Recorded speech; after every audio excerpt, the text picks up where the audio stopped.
yung pangit sa ibang mga influencer eh. Yung pangit na nga, gusto mo pang mag-trending, yung pa ipopost mo. Bakit mo ipopost yun?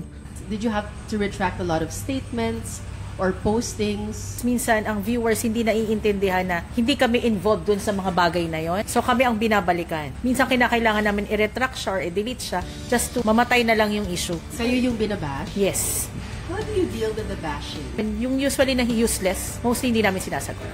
Pero kasi sa akin yung bashing is a means na meron kang improve sa sarili mo. You are influencer ba? So hindi mo dapat kailangang atakihin diretso yung isang company, isang merchant. If you need to attack or meron kang problema sa kanila, like pagkain man or customer service, diretso mo na yung yung mismong restaurant or mismong merchant na hindi ko gusto yung pagkain nyo. Kaysa yung ipopost mo sa online, which is para kang naging squatter nun, diba? So, yeah. Because, kasi you need to filter kung ano yung gusto mong ilabas. Kasi social media is a broad world yan. Pwede kang ataking pabalik. Pwede kang mag-atake, pwede kang ataking pabalik. So, isipin mo, may common sense ka pa rin. Hindi ka lang basta makapost, magpa-trendy. Kasi ito yung pangit sa ibang mga influencer eh. Pangit na nga, gusto mo pang mag-trending, yung pa ipopost mo. Bakit mo ipopost yun?